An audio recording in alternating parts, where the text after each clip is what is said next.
Chers internautes d'African TV, bonsoir. Merci d'être avec nous. Nous sommes à Paris à la rencontre d'un écrivain sénégalais qui s'appelle Mamadou Dia, qui vient de sortir un nouveau ouvrage.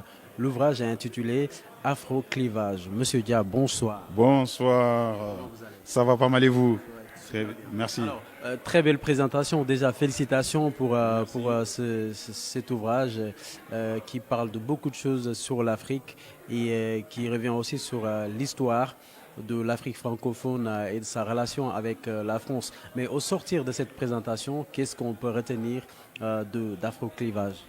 Merci. Et donc, Afro-clivage, j'ai voulu que ce livre soit l'ouverture d'un espace de dialogue. J'ai voulu lancer une plateforme de débat parce que l'Afro-clivage, c'est une interrogation. C'est pas une vision arrêtée, c'est pas un point de vue fixe. C'est un lien que moi j'ai choisi d'interroger plutôt que d'accuser. Le lien avec la France, c'est un lien qui pour moi on ne peut pas effacer. Il faut s'ouvrir à d'autres partenariats, mais il faut transformer ce lien. La France y a un avantage, nous aussi nous y avons un très très grand avantage. Donc Afro-clivage, à la suite donc, de cette présentation que vous avez dit, je suis rassuré parce qu'aujourd'hui j'ai vu naître le dialogue, le débat, il est lancé et on continuera à nourrir le débat, apporter des idées, comme l'a dit un des participants. Les faits, c'est très bon, c'est très utile. L'action, d'accord. Mais tout ceci, sans réflexion, on ne peut pas aller très loin. Donc, je veux qu'on réfléchisse très profondément sur un sujet très complexe et dépasser les slogans, dépasser les accusations inutiles, réfléchir, reconstruire ce lien et tirer avantage justement de cela. Voilà, Afro-clivage. Afro-clivage, c'est aussi beaucoup de thématiques, notamment la géopolitique de l'Afrique qui est en jeu. Aujourd'hui, en tant qu'écrivain, comment est-ce que vous pensez que l'Afrique doit se comporter face aux nouveaux partenaires afin que nous puissions avoir des collaborations gré à gré, des marchés qui pourront nous permettre de connaître une croissance beaucoup plus accélérée et utile pour l'Afrique et les Africains? Très bien, merci. Vous m'avez présenté en tant qu'écrivain. Effectivement, je suis un écrivain parce que bon, j'ai écrit des livres. J'ai écrit en tout cas mon premier ouvrage. Mais je suis entrepreneur essayiste. Donc quand on me pose des questions sur les problématiques économiques, je pense que je suis aussi bien placé. J'ai confondé et je dirige 2 entreprises ici en France. J'en ai une autre au Sénégal. Donc je veux vous montrer que la géographie, ce n'est plus un blocage. Et Afro-clivage, je ne veux pas que l'on mette la France en ligne de mire et seule la France. En tant qu'entrepreneur, pour moi, plus on diversifie les partenariats et mieux c'est. Mais il faut savoir quel poids mettre sur quelle relation. Le poids que moi, je veux qu'on mette sur la relation avec la France, ce ne sera pas forcément le poids qu'on devrait mettre, par exemple, avec la Russie ou la Chine, ou s'il y a des avantages à prendre là-bas, qu'on y aille, prenons.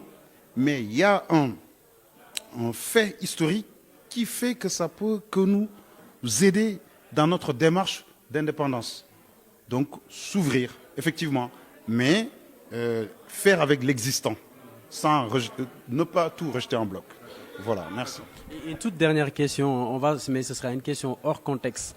Vous avez une casquette d'entrepreneur aussi, on va parler de ça. Aujourd'hui, nombreux sont des jeunes africains ou sénégalais, on va dire, qui ont envie de rentrer pour monter des projets, travailler à ce que ces projets grandissent pour participer à l'absorption du taux de chômage. Aujourd'hui, pour vous, quelle est la bonne stratégie pour entrer au bercail? Alors, très bien, c'est une question très intéressante parce que l'envie ne manque pas. Beaucoup veulent aller s'installer sur place ou même travailler avec des entreprises sur place. Vous avez vu, il y a un ami qui est venu intervenir avec moi qui fait de l'audit, qui est allé jusqu'au Rwanda, au Cameroun. Maintenant, qu'est-ce qu'il faut faire? C'est-à-dire d'où l'on soit, quel que soit l'endroit où on est, il faut qu'on sache qu'on peut y entreprendre. Et entreprendre en France peut tout de suite induire le fait d'entreprendre au Sénégal. Et d'abord, pour la diaspora qui est là en France, je les invite à aller davantage dans l'entrepreneuriat, parce que nous avons nos frères et sœurs qui viennent nous retrouver ici tous les jours. Et un seul stage que vous donnez à un jeune frère ou à une jeune sœur, à une sœur qui vient du pays, il y a pour moi une mission de réussite. Et c'est de même qu'on devrait lancer les mêmes entreprises là-bas, chez nous, que ce soit au Congo, au Sénégal, à Abidjan, et résorber le chômage. Parce qu'il n'y a que le privé qui peut servir l'économie dans la lutte contre le chômage. Dans mon ouvrage, j'ai parlé des petites entreprises. C'est le tissu fondamental pour lutter contre le chômage. Un garage mécanique, vous savez, une entreprise de plomberie, une entreprise d'électricité, il y en a beaucoup chez nous. Mais on est bloqué par ce qu'on appelle l'informalité. Et l'informalité fait que l'entreprise, elle n'a pas accès à un pan super important de l'entrepreneuriat, c'est le financement. Si je ne suis pas structuré, si je n'existe pas juridiquement, légalement, je ne peux accéder ni à un financement, ni à d'autres partenariats. Donc, allons nous installer, c'est vrai, mais j'invite aussi les autorités publiques à assainir le cadre pour que les gens puissent s'installer et qu'ils puissent donc avoir accès au financement pour que l'exploitation suive. Merci beaucoup. Merci beaucoup. De mentalité, en passant par l'adaptation du système politique aux réalités africaines. Pour lui, le système politique a été totalement importé. Il n'a pas tort, parce que si vous regardez la constitution sénégalaise, surtout dans les années 60, il y a eu des modifications dans le temps, mais on dirait la constitution de la 5e République 1958. Et aussi, il prône le changement de paradigme dans les relations entre la France et l'Afrique, mais le développement également de l'entrepreneuriat, l'écologie, entre autres sujets abordés. Bref, les propositions sonnent comme un programme de gouvernement d'une rare pertinence. Moi, je recommande en tout cas aux politiques d'aller piocher dans son livre, parce qu'il y a des idées quand même qui sont extrêmement pertinentes. Et certaines mériteraient d'être approfondies, mais déjà, c'est bien de les aborder. Et pour éviter de déflorer le sujet, parce que finalement, je vais finir par vous dire tout ce qu'il y a dans le livre, je vais laisser l'auteur lui-même en parler. Et après la présentation de l'auteur, pour 20 minutes, nous donnerons la parole à M. Ousmane Diaye, qui n'est pas encore là, mais qui va nous rejoindre, qui est un journaliste écrivain et ancien directeur du service Afrique de TV5, comme discutant, qui va discuter certaines idées de l'auteur. Et nous allons après passer la parole au public pour échanger, parce que ce livre suscite forcément des réactions. Hein. Il est très dense, il a abordé beaucoup de sujets et qui vont vous faire réagir. Voilà. Donc, Mamadou, tu as la parole. Merci, je ne sais pas si je prends le même micro. Ouais. Merci pour cette présentation. Alors, c'est vrai que moi, j'ai voulu aujourd'hui cet échange d'abord comme débat, pas un monologue d'auteur, mais je présenterai quand même le livre sans que ce soit un auteur qui vient parler uniquement de son livre. Parce que l'espace que je veux ouvrir, je veux qu'il aille au-delà du livre. Bien sûr. Que cette soirée, je veux inaugurer une espèce de plateforme sur ce sujet qui part d'un fait simple. Mais les analyses sur ce sujet méritent d'être complexes. Alors, donc, avant d'entrer dans le propos du livre, j'aimerais commencer par une expérience personnelle.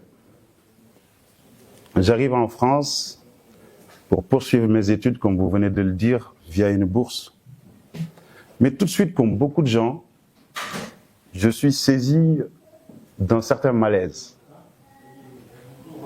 France, terre d'espoir, mais je vois tout de suite que le pays d'où je viens l'état actuel de pas mal d'anciennes colonies laisse à désirer. Et on rentre dans une espèce de brouillard, dans des accusations. Est-ce la France? S'agit-il de nos élites? S'agit-il de nos gouvernants? Grosso modo, des questions fusent. Et moi, au lieu de rester dans l'accusation,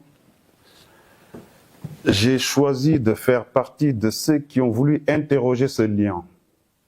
Le lien France-Afrique ou, pour élargir, Europe-Afrique. Le lien, on ne peut pas l'effacer. Il est là. Qu'est-ce qu'on en fait? Et c'est ça, Afro-Clivage. Et donc, j'ai abordé pas mal de thématiques là-dessus. J'ai commencé par... d'abord, nos responsabilités à nous. Je me suis permis certaines libertés dans ce livre parce que, voilà, je peux le faire. Ça aurait été, je pense, en français, on va dire, pure souche, ça aurait vu comme du paternalisme pur et dur. Mais j'ai critiqué. Des vestiges coloniaux existent chez nous que nous utilisons, fièrement d'ailleurs, qui sont là, qui indiquent que le temps s'est quasiment arrêté. C'est comme si nous n'avons pas eu cette capacité à transformer cet héritage. Nous sommes rentrés dans de l'accusation pure et simple. L'Occident, responsable de tous les maux. L'Occident, dominateur. Donc, une espèce de bloc qui domine et un autre qui est dominé. Un bloc qui est victime et l'autre qui est au-dessus. Et je ne sais plus qui l'avait dit, mais la dignité, c'est aussi le refus d'être dans un rôle, y compris rôle de victime. Il faut que nous refusions même d'être des victimes. Et ce clivage, je sais qu'il est mental, il est culturel, il est aussi symbolique. J'ai parlé de nos médias, de manière générale aussi, qui utilisent une langue héritée de la colonisation. Une langue que certains ont dit, considérons-la comme un butin de guerre. Ça l'est, parce qu'on voit bien. Soit on rejette tout, soit on se dit non, on ne peut pas tout rejeter, prenons ce qui est beau dedans et faisons-en un bien commun entre la France et l'Afrique, les liens sont là. Et la langue en est un symbole très important. Qui travaille à l'UNESCO, vous en savez beaucoup. Et donc, il y a aussi au niveau de la France, qui est frappée par une espèce de, quelqu'un l'avait dit, de myopie stratégique. Parce que la France, elle a beaucoup, elle aussi, intérêt à transformer ces liens. Parce qu'au moment où elle se désengage, sachant qu'elle a tous les avantages comparatifs, la Chine y a investi l'année dernière près de 30 milliards d'euros. L'Italie a son plan, l'Allemagne a son plan, j'en passe. Alors que la France, avec tous les rapports existants, est en train de perdre. J'aime pas utiliser le mot perdre parce que ça va nous rappeler la notion de précarité. Je sais qu'il y a des gens qui ne sont pas d'accord avec moi et c'est ça l'objectif. Aussi, un livre, on ne l'écrit pas pour dire qu'on a raison. On donne son avis, ses points de vue et puis on en discute. Donc la France perd l'Afrique. Je n'ai pas trouvé d'autres mots.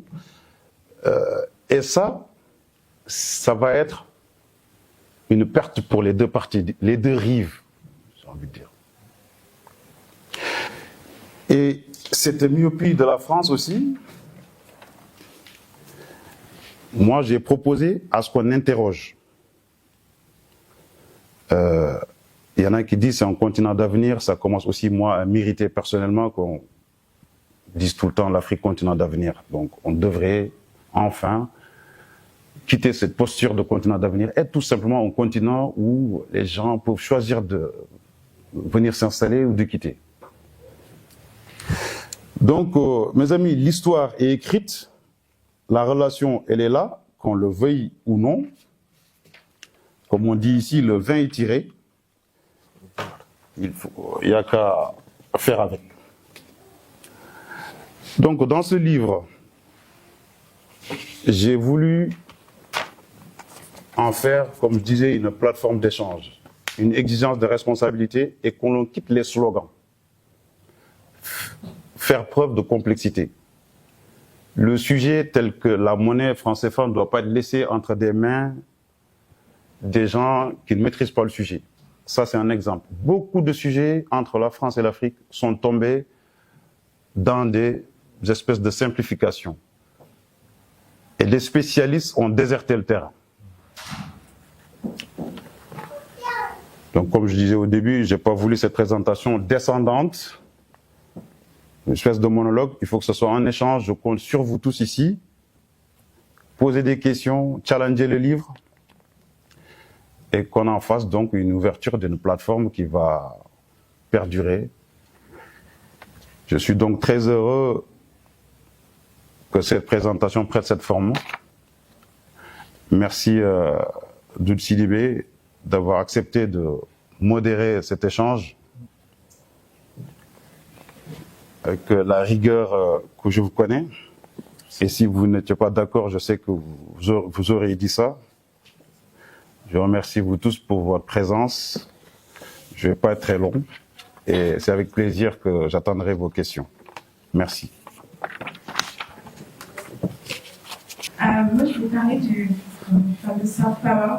Je trouve qu'aujourd'hui, on parle de puissance, mais on se rend compte que les fameux soft power d'aujourd'hui, on maîtrise, beaucoup d'Africains, on maîtrise les langues occidentales, françaises, portugais, on maîtrise ça, on regarde leurs films, toute la culture, tous les Africains ont quand même cette culture occidentale en eux et ne valorisent pas assez la leur. Donc ça aussi c'est un problème déjà. On parle souvent de mentaliser, mais déjà si on mettait en avant, si on arrivait à conquérir le monde, on parle des États-Unis qui ramènent les filles, pourquoi nous aussi on doit commencer déjà culturellement à être présent. Donc on est dans la diaspora, on fait partie de la diaspora. Donc en fait, nous aujourd'hui, il y a la maison de l'Afrique, la maison des mondes africains, il y a pas mal de choses qui commencent à arriver. Je trouve que ça va continuer. Les Asiatiques, ils sont implantés partout. On consomme leurs produits parfois plus que les nôtres. Donc voilà, donc là on parle aussi beaucoup d'économie, donc c'est à nous de réfléchir, de soutenir les bonnes personnes pour évoluer. Donc moi je suis vraiment sur la culture, le savoir, on doit consommer, il faut dire consommer africain, vraiment dans la culture, dans tout, mettre les choses en avant et surtout critiquer pour améliorer. Voilà, donc aussi c'est pas juste critiquer en disant c'est pas bon, mais c'est qu'est-ce qu'on peut apporter, nous qui connaissons mieux un sujet. Voilà, donc je veux aussi mettre en avant la culture, voilà. On parle les langues des autres, mais est-ce que nous on parle nos langues? Déjà il faut réfléchir, est-ce qu'on parle la langue de nos parents? Moi personnellement je suis née au Togo, donc je suis venue, je n'ai pas choisi, mais j'ai mes parents qui m'ont fait venir quand j'étais petite, et moi aujourd'hui j'ai refusé d'avoir la société française. C'est un choix très fort. Je sais toutes les libertés que ça apporte d'avoir les visas rapidement, mais je me suis dit, mais être français, c'est un Graal. Parce que moi quand j'étais à l'Afrique, je ne suis pas française, il y a un problème, j'ai raté quelque chose.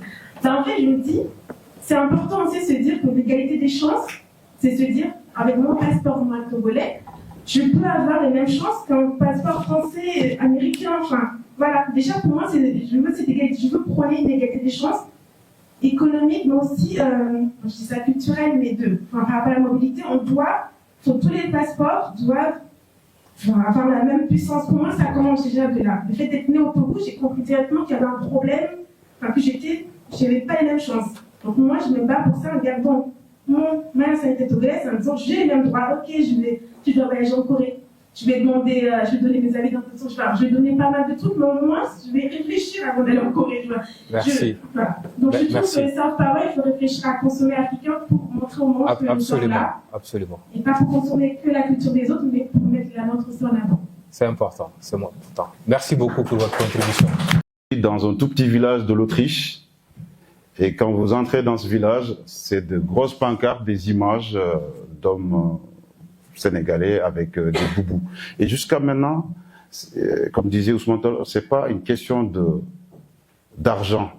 Et tout est fait pour reproduire ce schéma d'aller ramener ce tissu-là d'un endroit où on n'en a pas besoin. D'ailleurs, on ne sait même pas à quoi il sert, pour que nous en fassions un objet aussi symbolique que de porter pendant une cérémonie comme le mariage ou des événements comme ça. Donc, je n'ai pas occulté la culture. Et puis, avant de revenir sur votre question concernant le multipartisme, donc je pars directement, non, le bilatéralisme, excusez-moi, multilatéralisme. Ousmane a parlé de France-Afrique. Moi, j'interroge. Je ne mets pas la France face à l'Afrique. Je suis même contre cela. Mais mettons-nous tous d'accord que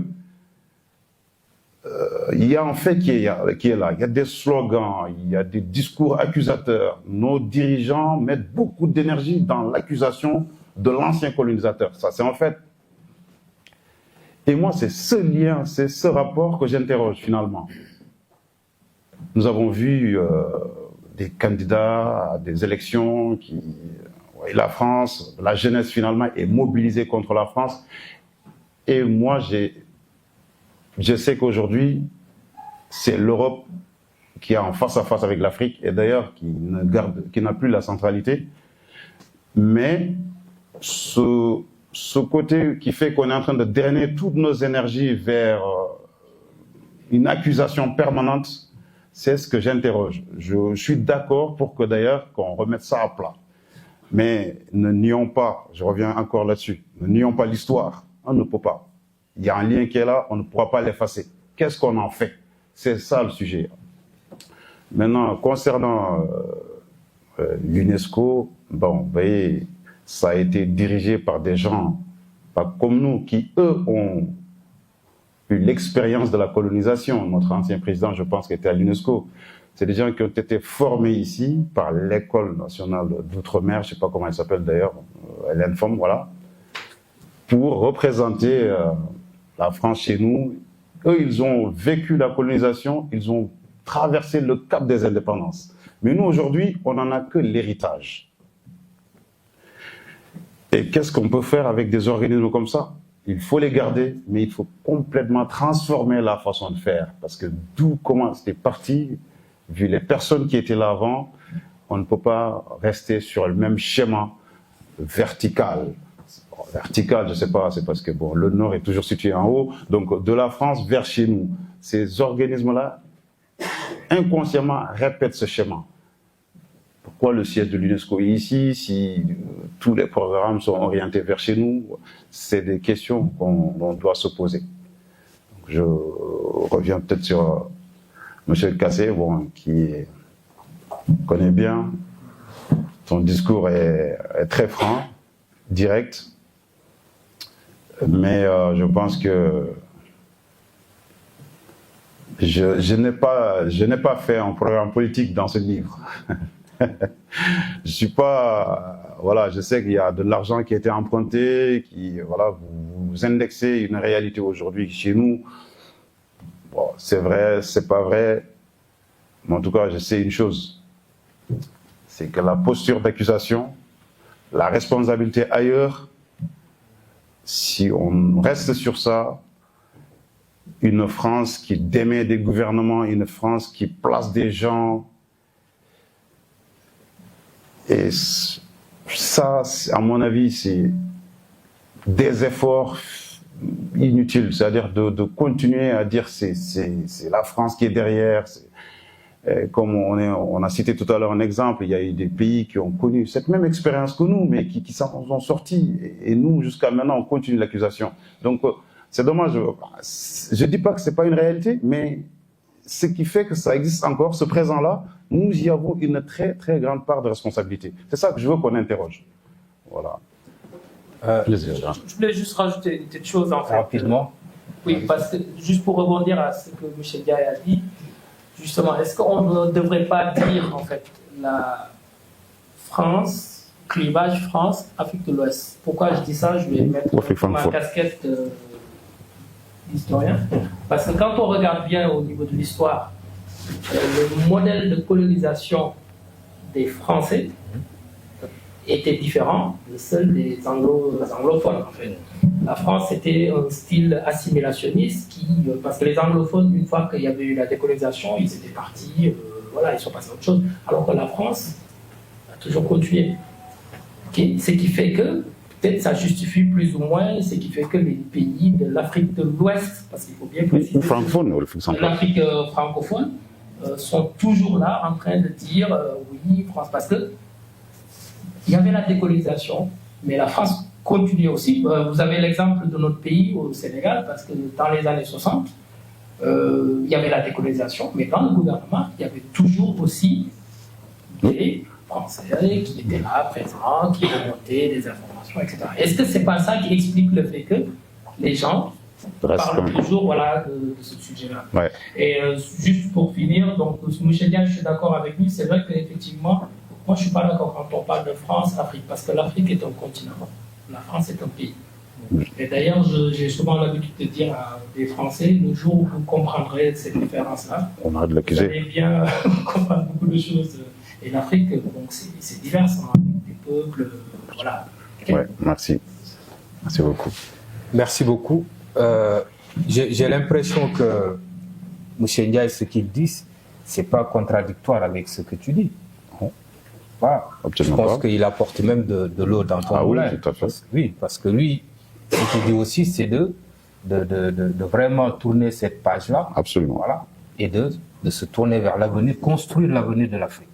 Voilà. Et c'est ce que tu essaies de dire. Même si tu ne nies pas qu'il y a un passif quand même, qu'il ne faut pas occulter. Hein. Et ce qu'on appelle, ce que tu dis tout à l'heure, Adramé, c'est presque cela, c'est-à-dire il reste des choses à déconstruire. Voilà, les coopérants qui sont venus après, qui ont continué à accompagner les États, les modes de pensée, la façon de gouverner. Il y a beaucoup de choses aujourd'hui qu'on a héritées de la colonisation.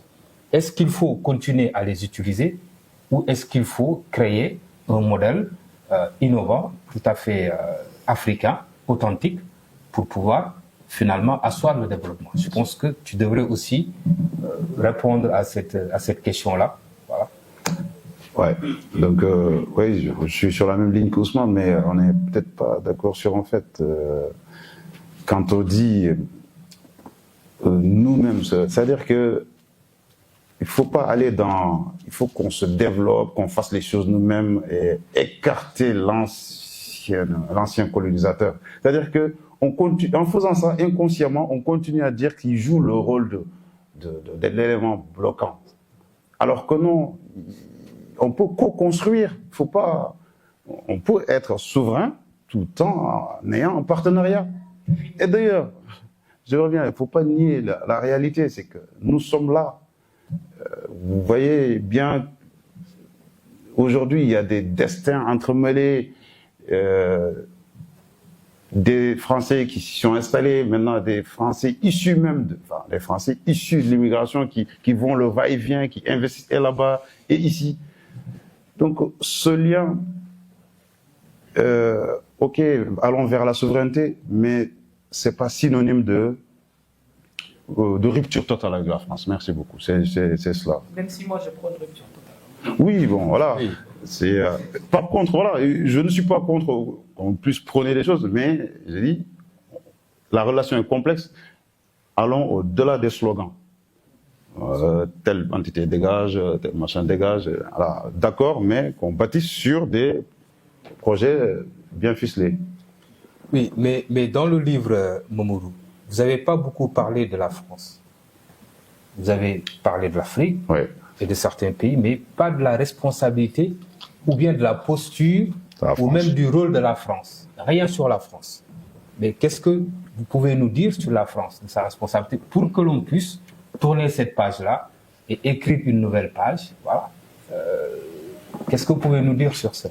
Sur le rôle de la France. Alors, c'est vrai que dans le livre, j'ai plus invité à regarder la réalité. J'ai rappelé, il y a des vestiges coloniaux qui sont là, qui nous rappellent que la France a été là à un moment. Et hélas, ces vestiges fonctionnent encore mieux que ce que nous-mêmes avons mis sur place. Et ça crée un malaise. Donc j'ai utilisé ce mot-là dès le départ. Ce même pays que je veux dégager, le peu qu'il m'a laissé, c'est ce peu qui encore fonctionne chez moi. Alors, je ne me suis pas trop étalé donc sur le rôle de la France là-dessus, mais j'ai juste parlé sur la France devrait. Parce que si j'ai dit, j'ai eu peur de me contredire là-dedans, la France devrait laisser un peu l'Afrique s'ouvrir vers d'autres horizons, ça aussi c'est continuer à perpétuer une espèce de dépendance. Voilà. Donc le rôle de la France là-dessus, je l'ai juste résumé à la fin, c'est que il ne faut pas qu'elle tombe dans ce que j'ai appelé tout à l'heure, c'était myopie stratégique, c'est-à-dire que fermer les yeux sur l'Afrique francophone, si on veut maintenant ramener, bon, au lieu de dire l'Afrique, c'est une perte pour elle. Et une perte aussi pour nous. Parce que cet avantage comparatif qu'a la France avec les pays francophones, d'autres entités du monde ne l'ont pas. La France a ses liens historiques, ses entreprises. La France a, j'ai envie de dire, nous-mêmes qui allons la former, qui sommes ici et là-bas en même temps. Donc ces leviers-là, la Chine n'en dispose pas, l'Italie n'en a pas, et ainsi de suite. Donc c'est vrai que j'ai pas assez parlé de la France, sa responsabilité, mais j'ai mis le focus du diagnostic sur nous, notre attitude, notre rôle là-dedans, notre responsabilité. Voilà. Ok. Merci beaucoup. Nous avons eu l'honneur et le plaisir d'assister à la présentation, mais une présentation qui a suscité beaucoup de réactions et au vu des retours du public, on peut que dire félicitations à M. Dia pour ce pari. Pour moi, le pari, c'est déjà un succès. Et puis, par la même occasion, on va inviter tous ses followers, ses internautes, et puis les Africains et de tous bords, d'ici et d'ailleurs, les Français, toutes ces personnes qui sont amoureux de la lecture, de la connaissance, d'aller vraiment soutenir M. Dia parce que c'est un chef-d'œuvre qu'il vous a proposé. Donc, personnellement, je vous le recommande. C'est très, très intéressant et vous apprendrez toujours quelque chose de cet ouvrage. Merci en tout cas. C'était Al pour vous accompagner sur Africain. À bientôt. Merci. Merci beaucoup.